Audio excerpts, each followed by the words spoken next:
Hey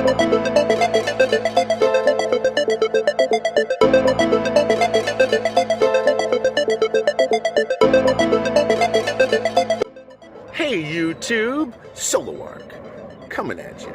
Nah, I'm not coming at you, but hey, you know it'd be cool if I did, right? Yeah. Guys, today what we're gonna do, now that I'm out of my car, we're gonna fix it. The water pump is fucked. So we're gonna go change the water pump on it, and we're gonna change the serpentine belt. And we're gonna do it in the quickest fashion possible.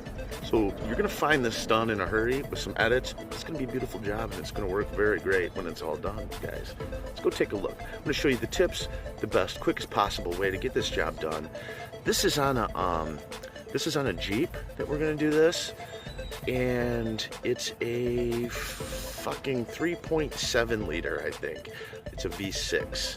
It's a little tinier engine. It's a little smaller guy, but you know what? We make up for the larger things in other places. So we keep the engine small, other things are larger. All right, as you can see here, the water pump is this, the wheel here is pulled up. The belt's coming off. It's just all slipping and everything. And we're losing antifreeze, just spitting out the top here. So we're gonna replace all of this here. There's about 8 bolts here that go all the way around. See them all? You gotta pull this belt first, and then we'll pull that off. To pull this belt here, there's a tensioner pulley right here. This wheel pulls up and down, and this nut here is a 15 millimeter. So what we're gonna do is we're gonna put a socket, take this shit, and we're gonna act like we're tightening it. Put it on it, act like we're tightening it, and it'll pull the tension off of the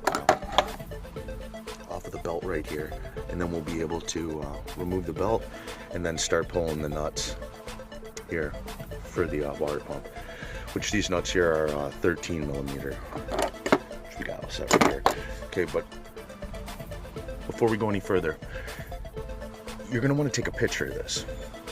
You know, grab your phone, take a shot of the belt system, because when you want to replace your belt, you need to do it exactly the same. And you're going to be doing it while pulling the tensioner, so you're going to be struggling a little bit because there's a lot of tension on it. But it's very easy, just as long as you make a diagram. So take a picture of it, and then just as a backup, I like to draw it out on paper too. You know, just the pattern of the belt around the wheels. Nothing fancy, but it'll get the job done and keep you safe when you got to come back and finish the project. All right, so I'm gonna take my 15 millimeter. I'm gonna come here, and I'm going to release the tension. See if I can do it. Show it real quick. See that? So then the belt will pop right off. But I'm holding the phone, so that's not gonna work. But I'm gonna come back and do that. So I'm gonna pause this. I'm gonna release the belt. I'm gonna start pulling the nuts on there, and we'll show you little by little here as we go. All right, thanks guys. I do have to remove this wheel right here to get to the bolt behind it, just to remove it safely. This is a 15 millimeter nut right here. So I'm gonna loosen that up, remove that, and then we'll start pulling the bolts. Also, we're gonna, you see this, there's a metal bracket right here. We're gonna squeeze this together, and there's one right down here too. We're gonna pull this and drain the antifreeze. I have to go get a pan and put it underneath here so we can safely drain it. You don't want the animals or anything to get a hold of that. But we need to drain what's out of here so we can also give the tank a little flush and put new clean antifreeze in it when we're done as well. Something like this takes about 2.5 gallons too, so if you're pre-purchasing it, you want to get like about 3 gallons to stay safe. But we're going to go down here with a pair of channel locks, crimp that together, pull the hose, and we're going to drain the fluid out. I'm going to go get a pan, and then we'll do that. I always jam a super large pan underneath there. You want to make sure that you get all of it, and you don't miss any of it. You don't want it on the ground. Antifreeze, oil, any of that stuff. It's better to collect it and properly dispose of it.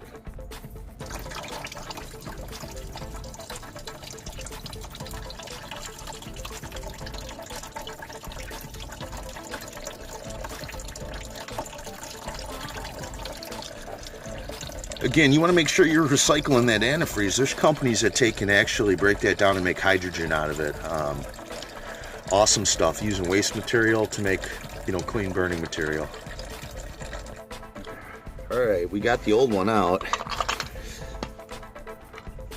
Notice the bolt sizes do matter where they go back, so keep things aligned until you replace the new one.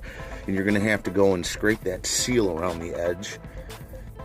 There's probably going to be mess attached to the engine, so you're going to have to clean that all off for the new one so it forms a good new seal. But this whole piece here was wobbling like that in there.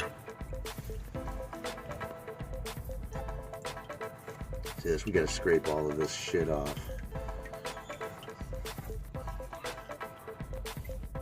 There's a new one.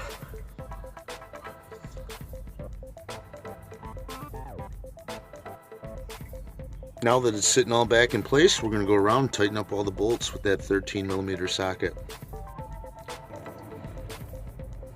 We're all bolted down. Now we're going to replace the pulley wheel here. Goes right back there. Our wheel's back on nice and tight. And we're going to get ready to, we're going to flush out the rest of this antifreeze and then put some new stuff in. We reconnected our upper hose that goes to the reservoir, and we slid on and reclamped our lower hose. After flushing the tank out, I used warm water and then a little bit of clean antifreeze to just to make sure. But now we're going to hook the Serpentine back on. We're going to follow the diagram. I'll show you that when it's done.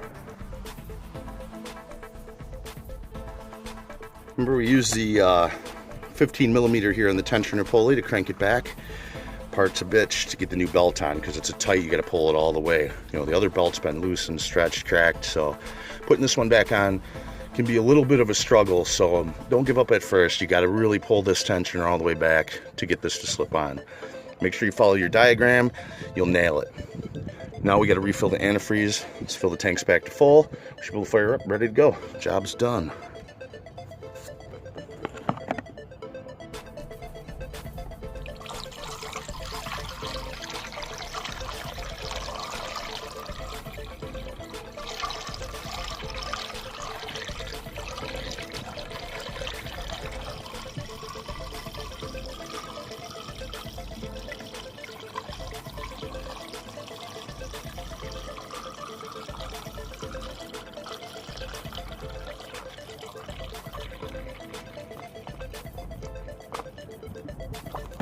Remember to keep your drip hand below, guys, until the job's complete, because you're always still going to splash and drip a little bit.